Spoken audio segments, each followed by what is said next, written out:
Mateus capítulo 5, verso 21 e 22 diz assim a palavra do nosso Deus: vocês ouviram o que foi dito aos antigos, ou pelos antigos, não mate, e ainda, quem matar estará sujeito a julgamento. Eu, porém, lhes digo que todo aquele que se irar contra o seu irmão estará sujeito a julgamento. E quem insultar o seu irmão estará sujeito a julgamento do tribunal. E quem o chamar de tolo estará sujeito ao inferno de fogo. Amém? Oh misericórdia, né, irmãos? Oh misericórdia. Vamos orar mais uma vez. Senhor Deus, te agradecemos pela tua palavra lida e pedimos, ó Deus, a orientação do teu Santo Espírito para que possamos compreendê-la através da explicação. Oramos assim no nome de Jesus. Amém. A letra ou o espírito da lei? Se eu fosse fazer uma pergunta para você, seria essa: com o que você ficaria? Com aquilo que está ao pé da letra, somente com isso? Ou você refletiria um pouco mais, pensaria um pouco mais? Nós vamos entender nessa noite as palavras de Jesus. Então, irmãos, como disse, nós iremos hoje avançar aí no Sermão do Monte, e para que façamos isso de forma saudável, algumas coisas precisam ser relembradas e outras precisam ser mencionadas para o futuro ou consideradas nesse ponto onde nós chegamos no Sermão do Monte. Primeira coisa que eu quero trazer à sua memória, dentre muitas outras coisas, o Sermão do Monte que foi pregado por Jesus, ele tem a missão de diferenciar, ou ele tem a intenção de separar ou de trazer à luz o verdadeiro crente. Quando nós olhamos do capítulo 5 ao capítulo 7 de Mateus, nós percebemos de forma muito enfática essa realidade. O sermão pregado por Jesus, ele tem a intenção de trazer à luz o verdadeiro discípulo de Jesus, o verdadeiro cristão. Nós vimos isso através das bem-aventuranças. Lá nós vimos uma descrição completa dada pelo próprio Jesus de quem são aqueles que fazem parte da economia do reino de Deus, ou quem são aqueles que fazem parte do reino dos céus. Vimos também que o contrário foi mostrado até aqui, exatamente isso. Vimos quem são aqueles que apenas se simpatizam com Jesus de Nazaré. Vimos quem são aqueles que tão somente se simpatizam com o reino dos céus, aqueles que se simpatizam com a igreja de Jesus Cristo. Quando nós olhamos para as bem-aventuranças, elas também nos mostraram isso, e mais, todo aquele ensino que nós já estudamos a respeito da lei, a respeito dos profetas, a respeito dos escribas e fariseus, também nos mostrou exatamente a mesma coisa. Em terceiro lugar, e última coisa que eu quero trazer à sua memória, vimos também um esclarecimento aí, poderíamos dizer até completo, acerca de Jesus, acerca da lei, acerca do ensino dos profetas. Nesse esclarecimento, nós vimos o significado de muitas coisas importantes e termos também na palavra de Deus que servem para a nossa caminhada cristã de forma saudável. Vimos acerca do cumprimento da lei e também do cumprimento dos profetas. Nesse estudo, acerca desse esclarecimento, nós vimos sobre a importância de termos princípios. Vimos a importância de termos alicerces fundos e sólidos para a nossa caminhada saudável na fé cristã. Ou seja, para eu dizer que sou de Jesus Cristo, irmãos, nós precisamos ou temos que entender muitas coisas, e nós tivemos o privilégio de ver todas elas. Vimos também qual a essência da nossa fé, E no domingo passado, em especial, nós vimos a respeito de um conceito totalmente equivocado de santidade. Quer saber se você exerce uma santidade de forma distorcida, equivocada, e tudo isso poderia ter sido ou pôde ter sido ensinado? Assista lá o sermão de domingo passado ou ouça com o áudio que você recebeu, que você vai entender um pouco mais. Tudo isso, irmãos, dentre muitas outras coisas, mas com a finalidade de mostrar quem realmente são os discípulos de Jesus Cristo. E nós assim aprendemos tudo isso no passado. Você tem aí muito tempo de mensagem, cerca de 27 sermões. Esse é o de número 28, e você então pôde ver tudo isso. Se não, volte lá, assista, para que você possa entender um pouco mais do sermão pregado por Jesus. Bom, quando nós chegamos então aqui no verso de número 21, e vamos estudar agora daqui para frente, nós percebemos, irmãos, que nós chegamos em uma outra fase, ou em uma nova fase do sermão pregado por Jesus. Quando nós olhamos para esse texto, em face daquilo que nós já estudamos no passado, nós percebemos aqui que Jesus, ele vai começar a expandir aquela afirmação, aquela declaração importante que nós acabamos de estudar, sobretudo no domingo passado. Que declaração é essa? Está aí no verso anterior da sua Bíblia, do seu texto: se a justiça de vocês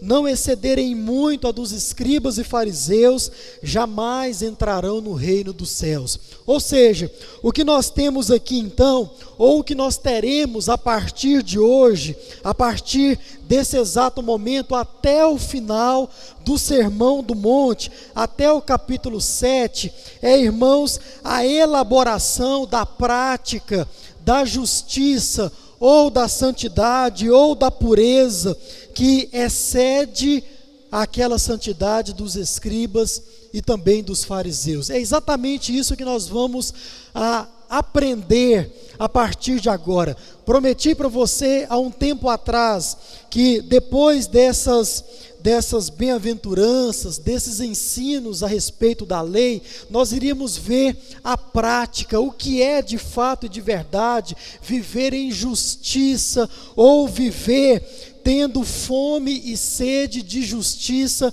a partir da palavra de Deus, sobretudo a partir do sermão pregado por Jesus. Pois bem, a partir de hoje nós começamos a partir para essas práticas que excede toda a justiça que os fariseus e os escribas praticavam e também ensinavam a outros a praticar. Algumas considerações para o futuro, preste muita atenção. Depois das bem-aventuranças, no final do capítulo 5, Jesus ele começa a se preocupar, ou Jesus se preocupa em trazer aos seus discípulos uma verdadeira exposição da lei de Deus, daquilo que foi dado para Moisés, para que Moisés pudesse ali em cima do monte, colocar diante do povo que tinha acabado de sair da terra de prisão, da terra do Egito, da Babilônia, e agora eles iriam entrar na terra prometida, mas eles não poderiam fazer isso com o mesmo pensamento que eles tinham lá na Babilônia, presos.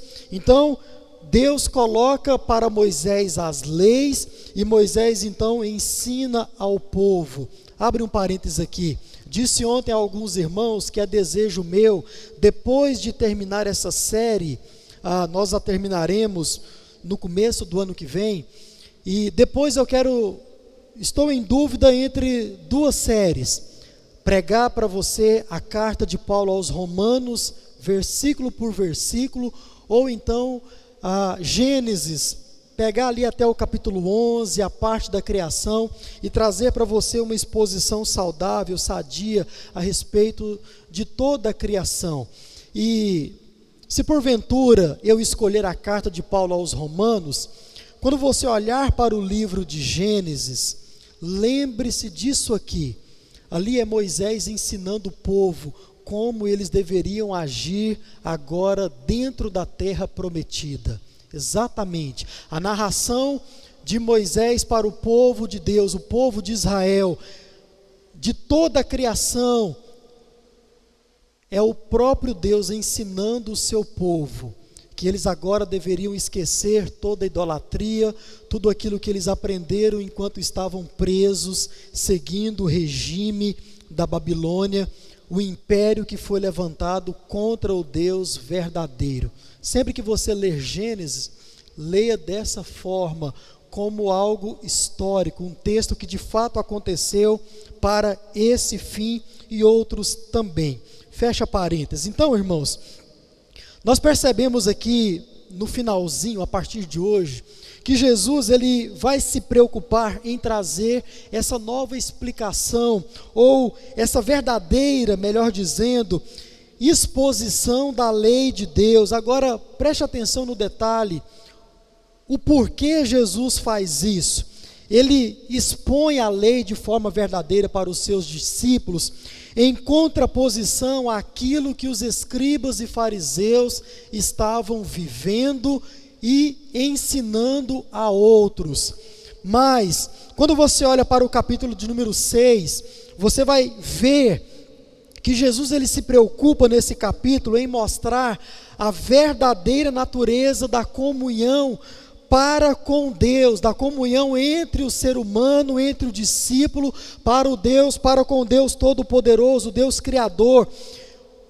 O mesmo detalhe, em contraposição àquilo que os escribas e os fariseus estavam vivendo e também estavam ensinando. O último detalhe para o futuro, lá no capítulo 7, provavelmente nós entraremos nele o ano que vem. A preocupação de Jesus é em mostrar a verdadeira justiça divina. Quando você olha para o capítulo 7, você percebe isso, e você pode perceber até pelos títulos que estão aí nos textos na sua Bíblia. Eles não são palavra de Deus, mas você pode se guiar por eles. Então, somente com esses temas aí, você pode perceber que Jesus ele quer mostrar qual é a verdadeira justiça divina. E ele vai fazer uma enfática afirmação de quem são e quem não são aqueles que entram no reino dos céus. Outro detalhe, o mesmo, aliás, mais uma vez, Jesus vai mostrar isso em contraposição àquilo que os escribas e fariseus estavam vivendo e também ensinando. Quando você olha para todo esse resumo do que vem pela frente, uma coisa, irmãos, que nós já percebemos aqui de início, é que o quão grave, o quão sério é essa questão do ensino equivocado, do ensino errado, e também de uma prática errada por causa de um ensino errado. Por que eu penso nisso quando eu olho para esse resumo do que vem aí pela frente? Porque quando eu olho para as palavras de Jesus daqui em diante, a respeito das práticas, eu me pego pensando que Jesus agora, ele está ensinando tudo isso que eu acabei de citar para você, por causa daquilo que os escribas e fariseus já tinham ou estavam ensinando de forma errada. Porque se existe um ensino correto, não há necessidade de uma correção. Você concorda comigo? Se existe algo sendo colocado para você de forma correta, saudável, à luz da própria palavra de Deus, não existe motivos para correções. Então, o que nós temos aqui é Jesus corrigindo as práticas, Jesus corrigindo o entendimento para que as práticas, sobretudo dos seus discípulos, o foco aqui é os discípulos de Jesus. Jesus então traz todo esse ensinamento verdadeiro. Claramente eu percebo isso. Jesus está ensinando o verdadeiro, porque o falso foi ensinado outrora. Irmãos, quando você olha do verso 21 em diante, você vai perceber quantas coisas erradas o Senhor Jesus, Ele teve que consertar ao longo da sua caminhada. Se você for olhar os evangelhos em outros momentos, nós já citamos muitos deles aqui, você vai perceber isso, sempre o Senhor Jesus corrigindo os escribas e fariseus, mas diante dos seus discípulos, corrigindo aquilo que os escribas e fariseus colocaram de forma totalmente equivocada. Quantos dogmas, quantas doutrinas, quantos pensamentos, crenças, crendices, o Senhor Jesus ao longo dos seus 3 anos, ou 3 anos e meio de ministério, Ele teve que lidar, e em lidando, ensinar aquilo que era verdade, aquilo que era correto.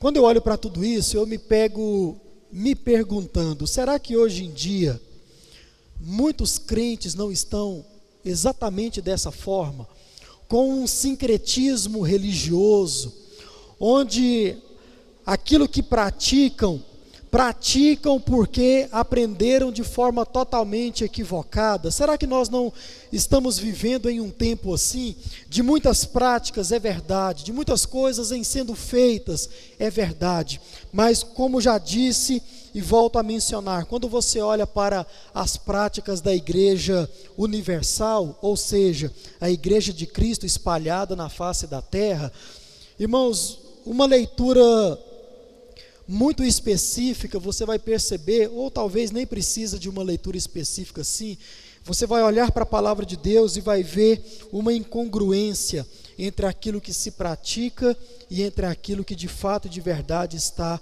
descrito na palavra de Deus para ser praticado. Nós devemos nos fazer essa boa pergunta: será que eu não tenho vivido um sincretismo religioso? O que significa isso? São crenças de várias áreas, crenças de vários lugares, variadas crenças, e tenho trazido isso para a minha fé cristã, e a minha prática tem sido em torno ou por causa dessas crenças? Será que não? Eu me pergunto isso, e eu acredito que nós como igreja devemos também nos perguntar. Então, irmãos, esse é um panorama geral daquilo que nós já vimos e também daquilo que nós veremos de agora em diante, e é importante que você tenha tudo isso aí em mente para os nossos próximos estudos. Dito isso, vamos então à nova fase do sermão de Jesus e consequentemente à nova fase da nossa série de sermões aqui também. Nessa noite eu quero chamar a sua atenção tão somente para uma coisa, e esse sermão, ele é a primeira parte de um sermão que nós concluiremos no domingo que vem, permitindo assim o nosso Deus. Então hoje eu vou passar para você o primeiro ponto, e no domingo que vem o segundo, e nós encerramos esse sermão aí que você tem diante de você. Eu quero chamar hoje a sua atenção para uma estrutura que existe aqui nas próximas declarações feitas pelo próprio Jesus. E nós começaremos então a ver o verdadeiro ensino da lei em contraposição àquilo que era ensinado e vivido pelos escribas e fariseus, como nós já mencionamos aqui há pouco tempo atrás.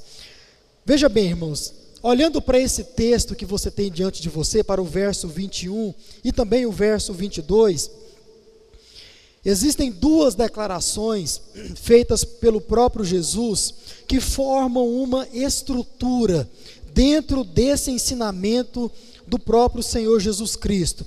E nós vamos então analisá-las e ver alguns princípios a serem aprendidos, a serem observados, e vamos tirar uma lição desse princípio através ou a partir dessa estrutura.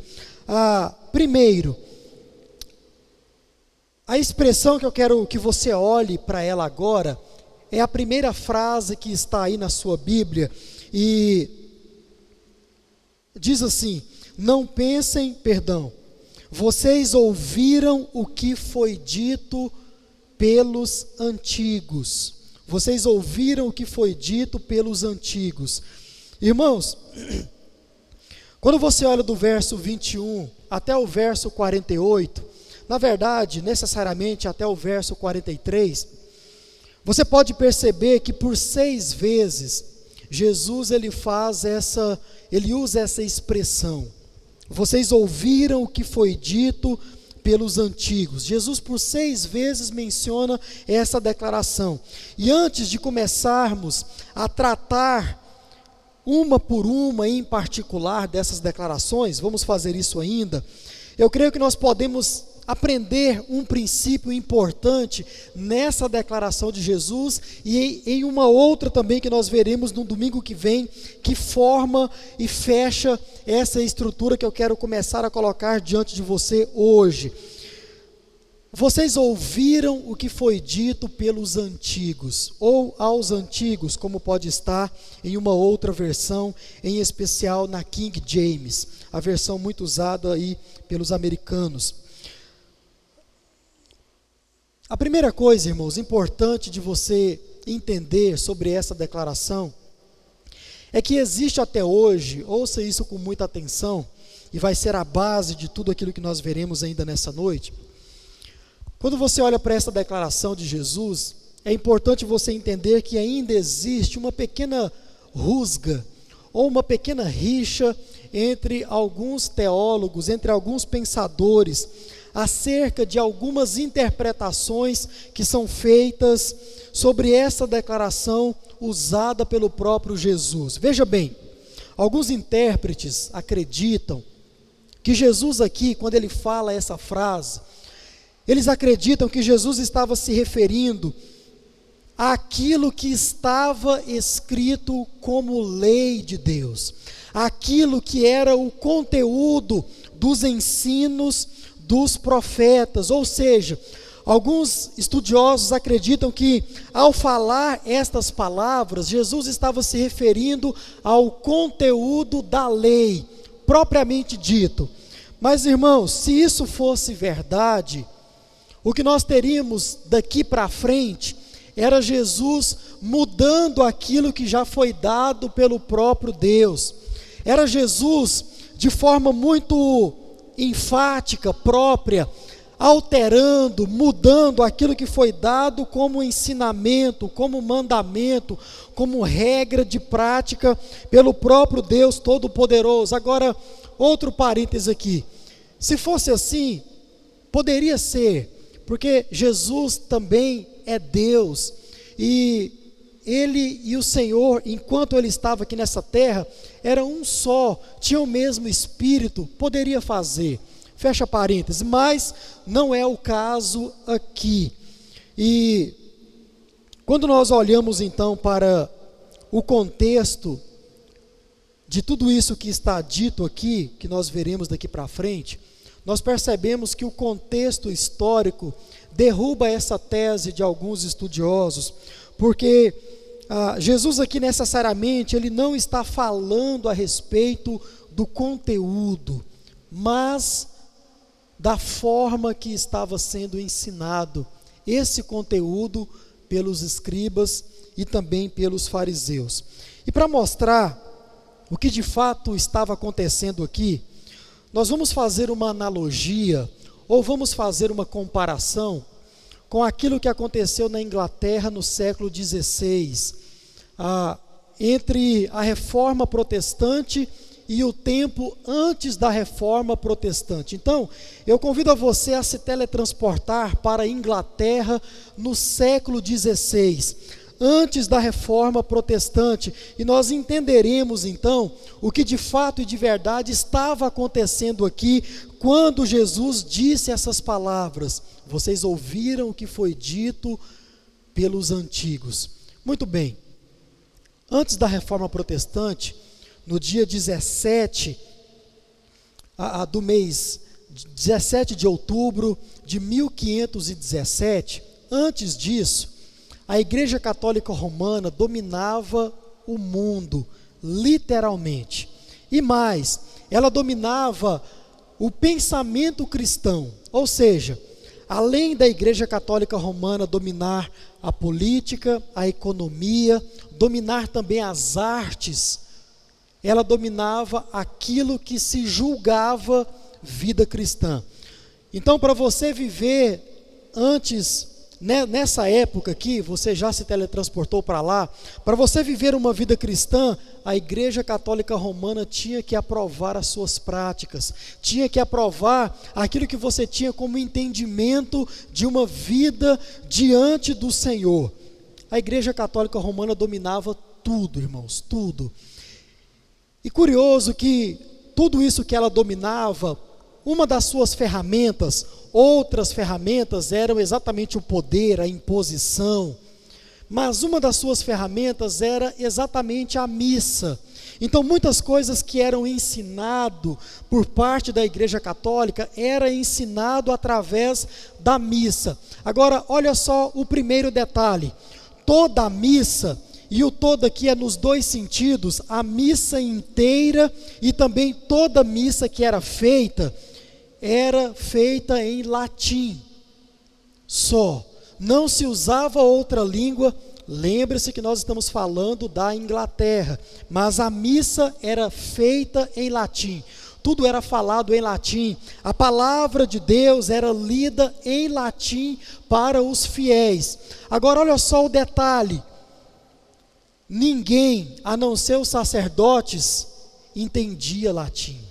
Ninguém sabia falar e também entender, ouvir o latim. Agora eu faço uma pergunta para você, como que em sã consciência isso pode ser concebido a nível de ensino? Ou seja, como que eu posso ensinar você em uma língua que você não entende? Era exatamente isso que acontecia antes da Reforma Protestante, antes do dia 17 de outubro de 15 de outubro, dia 31, de outubro de 1517. Era ensinado por parte da Igreja Católica para os fiéis em uma língua que ninguém entendia. Agora, irmãos, qual é o resultado disso? Qual é o resultado disso? Você já pode imaginar. Quando alguém vinha pedir orientação para a sua vida, para um sacerdote da Igreja Católica Romana, esse sacerdote ele usava tão somente das suas intenções para orientar, entre aspas, aquele fiel. Te dou alguns exemplos. Quando alguém chegava diante de um sacerdote e falava o seguinte: padre, eu pequei, e esse é o meu pecado, e eu quero me arrepender, e eu quero que o Senhor me fale o que eu preciso fazer. Muito bem, a orientação agora dependia muito da intenção do sacerdote. Pastor, quais intenções tinham na cabeça de um sacerdote nessa época, para que ele pudesse orientar um fiel? Te dou um, e certamente o mais importante, a construção da Basílica de São Pedro. Está lá em Roma. Se você for visitar o Estado do Vaticano, você vai pagar uma nota para isso, mas você vai ver lá a Basílica de São Pedro. A Basílica de São Pedro foi construída, ou ela começou a ser construída em 1506, pouco antes da Reforma Protestante, não é verdade? Qual era a intenção? A Igreja Católica estava passando por uma crise muito grande, e ela então precisava de algo para trazer novamente uma credibilidade aos fiéis. Qual era a credibilidade? A construção da Basílica de São Pedro. E para isso precisa de quê? Dinheiro, certo? Não, precisa de muito dinheiro. Precisava de muito dinheiro. Aí o fiel que ia lá então pedir lá a orientação para o seu pecado, falava o seu pecado, e o padre falava o seguinte: olha, você vai rezar tantas Ave Marias, tantos Pai Nossos, e você vai ofertar para a igreja, e você então vai ser perdoado do seu pecado. Tá certo, vou fazer isso. E daqui para frente, o que eu faço? Quando você pecar de novo, volte aqui que eu vou te dar mais orientações. E o fiel ia embora, feliz da vida, porque lá na missa, ele não entendia absolutamente nada que era ensinado. Então, agora, diante de um sacerdote, ele poderia ter uma orientação.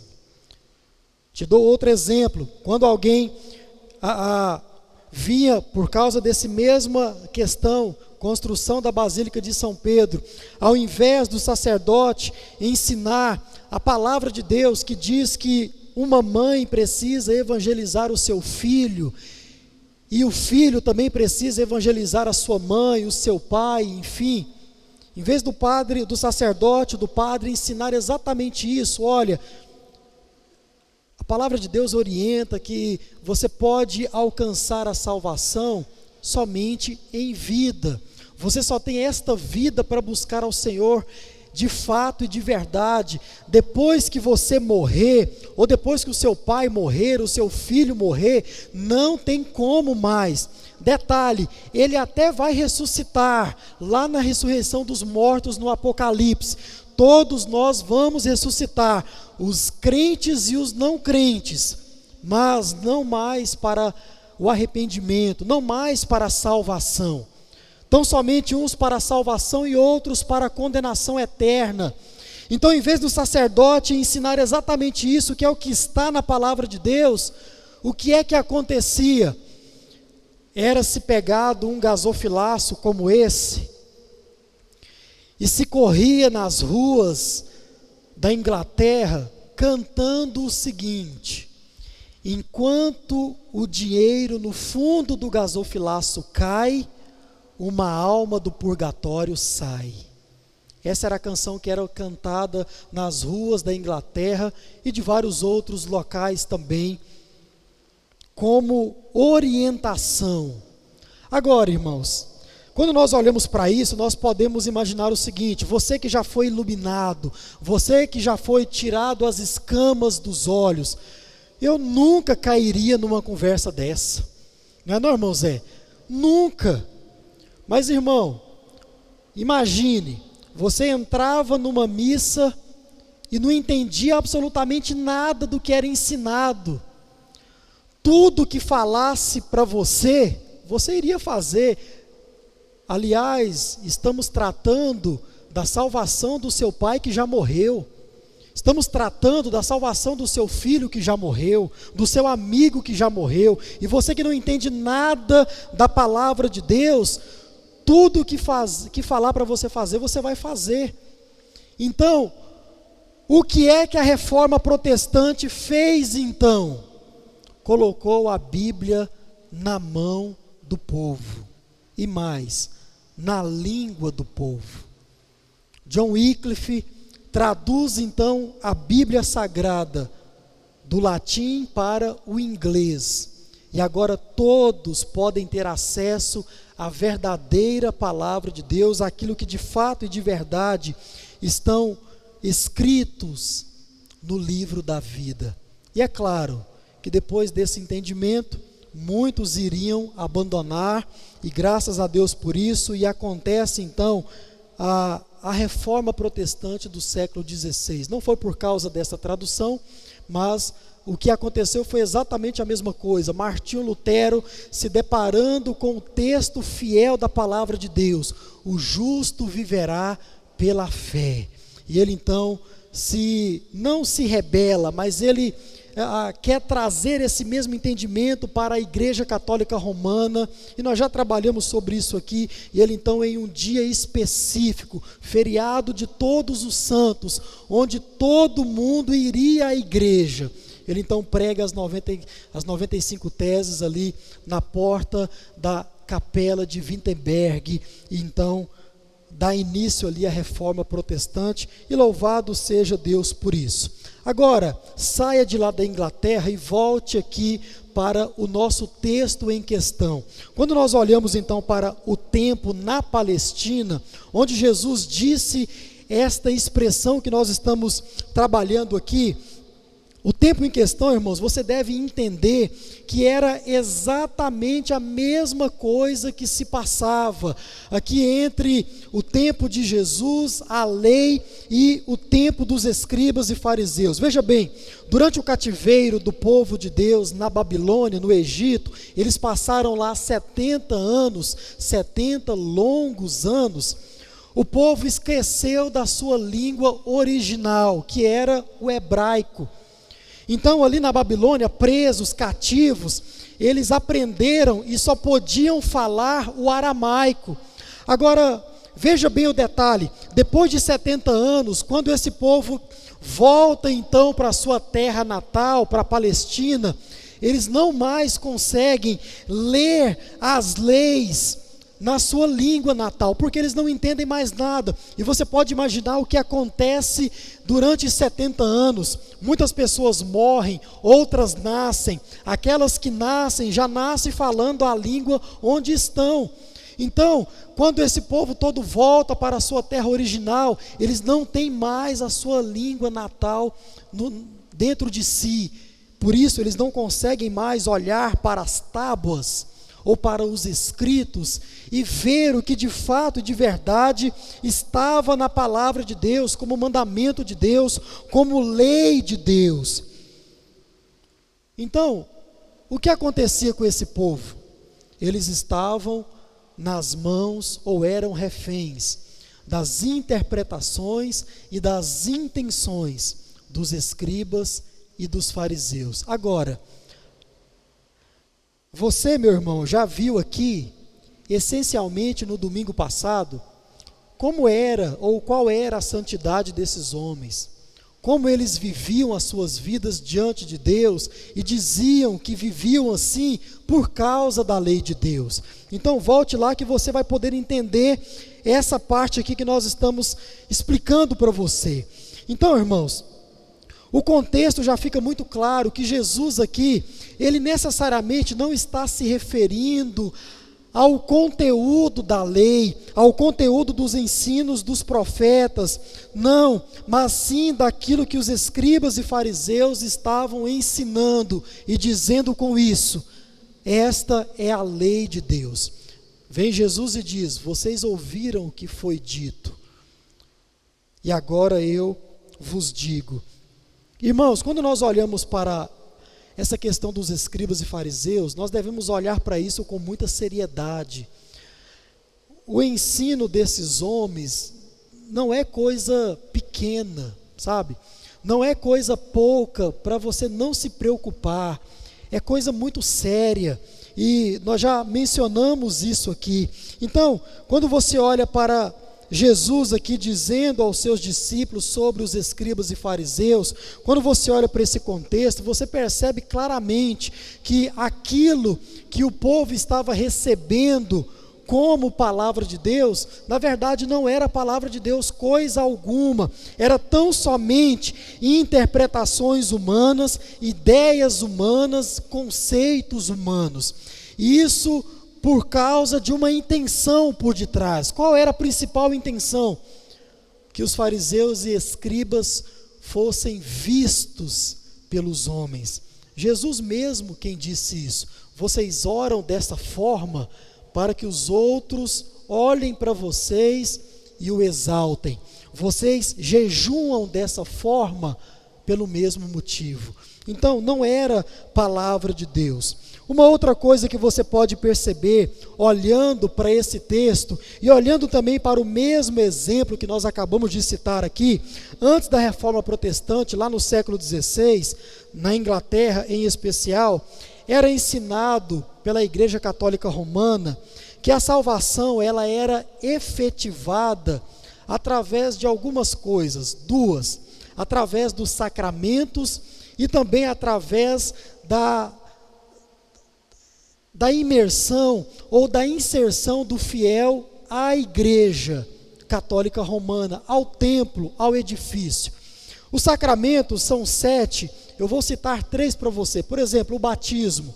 À luz da Igreja Católica Romana é algo muito curioso, porque além de ser o primeiro dos sacramentos, ele insere o fiel, ouça isso com atenção, na vida cristã. Ele insere o fiel na vida cristã, ou seja, quando você olha para esse ensinamento, você tem o claro entendimento de que antes do batismo, você não tem compromisso nenhum com a fé cristã, você não tem compromisso nenhum com o Deus que você diz servir, somente depois do batismo, Primeiro sacramento. Diz mais, por ele, e olha só que coisa interessante, quando alguém queria se batizar e dizia assim: sacerdote, eu quero me batizar.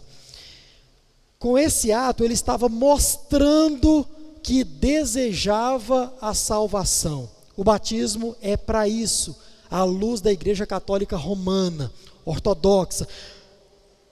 Eu quero ser salvo. Aí então, como você olha para a palavra de Deus e me explica aquele ladrão lá na cruz, que não teve a oportunidade de participar do batismo, então ele não desejou a salvação, então ele não foi para o céu, então ele não foi ingressado à vida diante de Deus, sobretudo à vida eterna. E diz mais, que por ele, pelo batismo, nós somos libertos dos pecados, entregues à paternidade de Deus. Antes do batismo não, só depois do batismo, e depois dele que nós somos unidos a Jesus. Me explica o ladrão na cruz, à luz desse entendimento. Não tem como. Ou você tira esse entendimento da sua mente, ou então você rasga o ladrão na cruz da Bíblia Sagrada. Eucaristia. A Eucaristia representa a fonte de todo culto e também de toda a vida cristã. Eucaristia é necessariamente o momento da ceia ou da Santa Ceia, no caso da Igreja Católica Romana. E olha só que coisa interessante, ela é aquilo que te ingressa em uma vida cristã. Já ficou confuso? Ou é o batismo ou é a ceia que faz isso? Eu prefiro crer que é a conversão que faz isso. E ela antecede batismo e antecede ceia. Mas esse é o ensinamento. Olha só, na celebração da Eucaristia ou da ceia, o corpo de Cristo ou o Cristo presente sob as especiarias ou sobre os elementos do pão e vinho, pelo ministério do sacerdote, oferece-se a Deus, ou seja, oferece o próprio Cristo a Deus, e também esse Cristo se dá como alimento espiritual para os fiéis. Agora, outras coisas para se considerar. O que é alimento espiritual? É o pão e o vinho que você participa aqui uma vez no mês, ou a palavra que você recebe semanalmente, diariamente, através da leitura da Bíblia Sagrada. Eucaristia, penitência. No sacramento da penitência, os fiéis confessam os seus pecados, ouça o detalhe, como você já viu, ao sacerdote, devendo estar intencionalmente pendendo para o arrependimento e intencionados a se corrigirem mediante a absolvição que lhes é dada. Agora, olha só que coisa interessante, nessa penitência, olha só, é pela confissão individual ao sacerdote e pela absolvição dada pelo próprio sacerdote que o fiel ele recebe o perdão pelos seus pecados. Então me explica, quando a palavra de Deus ela diz que se confessardes os seus pecados, Ele é fiel e justo para te perdoar. Ele quem? Deus, Jesus Cristo. Irmãos, então, são 7, você tem aí a unção de enfermos, você tem aí a confirmação, você tem o matrimônio, o casamento, como tudo isso sacramento, tudo ensinado pela Igreja Católica Romana como lei, como palavra de Deus.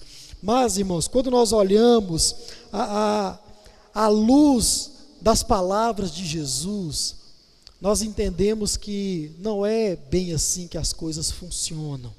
Então, irmãos, você percebe que ao longo dos anos, ao longo da história da igreja, o puro e verdadeiro Evangelho de Cristo, ele vem sido cada vez mais distorcido, ele vem sido cada vez mais ensinado de forma totalmente errada. Existe um livro que se chama O Evangelho que Paulo jamais pregaria. Irmãos, no nome de Jesus, adquira esse livro. e veja o que é pregado hoje em dia na igreja evangélica, agora falando aqui para nós, e você vai entender um pouco acerca daquele evangelho que de fato, de verdade, não é evangelho coisa nenhuma, e a Bíblia Sagrada diz que sim, existe um outro evangelho que é ensinado, que é pregado, contudo não é o evangelho de Paulo, não é o evangelho de Jesus Cristo. Então, qual é o princípio aqui desta fala do próprio Jesus? Ouça com atenção. Jesus ele deixa muito claro que o equívoco ou o erro não está necessariamente no conteúdo da lei, não está naquilo que os profetas ensinaram, mas sim nas suas variadas e exageradas e mal intencionadas interpretações. Esse é o princípio. Então, quando nós olhamos para as palavras dos fariseus e para essa frase de Jesus, eu e você nós devemos entendermos de forma muito clara. O que está errado é as intenções, é as várias interpretações, exageradas interpretações, e nós já trabalhamos isso aqui também, por causa das intenções erradas, por causa das intenções erradas. Podemos terminar hoje aprendendo uma só lição. Creio que já aprendemos mais que isso. Mas ouça, muitos hoje em dia podem achar que porque fazem ou deixam de fazer ao pé da letra aquilo que está escrito, acham que estão de fato e de verdade obedecendo ao Senhor. Muitos podem olhar para a palavra de Deus e ver aquilo que está escrito. Não, é isso. Não existe mais nada além disso. Digo algo para você com muito carinho, com muito amor, com muito temor ao Senhor no coração. Isso precisa ser analisado com mais profundidade, irmão. Isso precisa ser visto com mais cuidado. Antes de afirmar alguma coisa a respeito da palavra de Deus, vamos pensar um pouco, vamos vasculhar um pouco, vamos estudar um pouco, vamos ouvir um pouco, e assim nós vamos aprendendo mais sobre a palavra de Deus. Os fariseus e os escribas, eles poderiam pensar o seguinte: bom, eu posso tratar o meu semelhante, o meu irmão, de forma impiedosa, posso tratá-lo de forma indigna, posso tratar mal qualquer pessoa, mas se eu não o matar, está tudo certo. Estou cumprindo a lei de Deus, porque a lei de Deus é o quê? Não mate. Não foi isso que nós lemos hoje? Aí talvez hoje em dia, muitos de nós poderíamos pensar, ter talvez o mesmo pensamento: pastor, mas eu não estou fazendo isso, eu só fiz isso aqui. Pastor, mas isso aí eu não fiz não, e isso eu não fiz não. Aí eu quero trazer à sua memória aquela parábola que Jesus contou, sobre também diante dos escribas e fariseus, sempre será diante dos escribas e fariseus e dos discípulos, que Jesus disse o seguinte, que tinha um homem que ele orava de que forma? Ô Senhor, obrigado porque eu não sou como esse. Obrigado. O Senhor seja louvado porque eu não vivo a minha vida como esse. Aí lá no final o Senhor vai dizer: cuidado com isso, porque esses que você está dizendo que é melhor que ele, pode entrar primeiro que você no reino dos céus. Tome muito cuidado. Então, talvez para nós que pensamos assim, ou para muitos que pensam assim, eu quero encerrar com uma frase do pastor Neil Barreto, que diz o seguinte, abre aspas: o que está diante dos teus olhos não pode ser o que de fato está diante dos teus olhos. Conseguiu entender? Conseguiu entender? Quando você olha para muitas coisas, também para a palavra de Deus, irmão, o que está diante dos teus olhos pode não ser o que está diante dos teus olhos. Pode significar algo mais profundo, mais sério, ou talvez não tão sério assim como você leva até hoje. Pode ser algo mais leve de se viver, de se praticar. O meu convite para você nessa noite são dois. Primeiro, atente-se à exposição da palavra de Deus, atente-se à pregação. Nesta igreja, falo tão somente por ela, com todo o temor do Senhor no meu coração.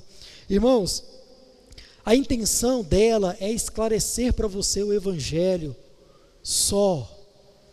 Quando eu preparo um sermão para você, a minha única intenção, ou primeira, é esclarecer para você o Evangelho. Para você que é crente em Jesus, para que a sua fé seja cada dia mais fortalecida, para que a sua fé seja cada dia mais alicerçada naquilo que a palavra de Deus ensina, para que você possa ser consolado, confrontado com a palavra de Deus. Essa é a intenção, para você que é crente. Para você que não é crente, é para que você possa conhecer o poder transformador da palavra de Deus, e ser também confrontado por ela, e ver a sua realidade de pecador, e receber Cristo no seu coração. É só. É por isso que, como você sabe, eu começo o meu sermão na quinta-feira. Está aqui a irmã Lídia e o irmão Lucas, que estão aí treinando também para esse mesmo ofício. Quinta-feira, irmão, se você me perguntar na quinta-feira, pastor, o que você vai pregar domingo? Eu te dou muitas coisas sobre a pregação de domingo, muitas. Se na sexta-feira à noite você me pedir um esboço, é capaz de eu mandar para você. Talvez não chegará completo, porque até o domingo, 5 horas da tarde, eu ainda estou meditando, e lendo, e relendo, e uma oração que eu sempre faço ao Senhor. Essa oração não é minha, eu aprendi, mesmo assim eu a faço. Senhor, nunca permita que eu suba nesse púlpito sem ter uma palavra de Deus, do Senhor, para a vida desta igreja. Nunca permita. E termino com esse outro pedido. Senhor, que de fato e de verdade essa palavra possa ser sua ao coração dos meus irmãos. Segunda coisa para você praticar, leia a Bíblia, irmão, leia a Bíblia. Eu amo quando o Senhor Deus dá isso como aplicação, leia a Bíblia Sagrada. Irmãos, como você já viu a respeito do passado, hoje você tem o privilégio, a graça, de tê-la nas suas mãos, na sua língua e em várias versões, em várias. Tudo isso para o seu enriquecimento, para o seu crescimento. Tudo isso para que você possa se aprofundar mais no ensino. Pastor, e aquilo que eu não entender? Você tem a mim, você tem o pastor Gustavo, você tem os irmãos mais antigos. E nós todos, como igreja, vamos crescendo na graça e no conhecimento da palavra de Deus. Quanto mais contato com a palavra de Deus, com a verdade, irmãos, mais distante você vai ficando do ensino equivocado. Não que ele não chegará a você, mas quando ele chegar, você vai poder repreendê-lo. Amém? Que assim seja nas nossas vidas, no nome de Jesus. Vamos ficar em pé, vamos agradecer ao Senhor pela palavra e vamos embora para casa. Senhor nosso Deus e nosso Pai, obrigado pela Tua palavra, pelos Teus ensinamentos nessa noite. Obrigado. Nós Te louvamos porque temos a oportunidade nesse tempo, ó Deus, de um sincretismo religioso sem precedentes, de ouvir a Tua palavra com clareza, com fidelidade. O Senhor sabe.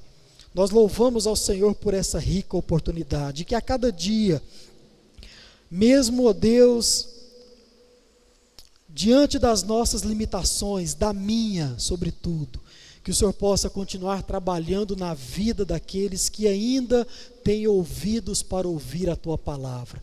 Ó Deus, diz a Tua palavra que no fim dos tempos não seria possível achar fé na terra, misericórdia, Pai, das nossas vidas, que nós possamos ter ouvidos para ouvir a Tua palavra. E nós te agradecemos por mais uma porção dela nessa noite e pedimos que ainda continues trabalhando nos nossos corações durante essa noite, durante a nossa semana. Obrigado pelos meus irmãos que aqui estão, por aqueles que vão acompanhar depois essa gravação, que o Senhor a todos nós nos abençoe, e nós oramos no nome de Jesus. Amém.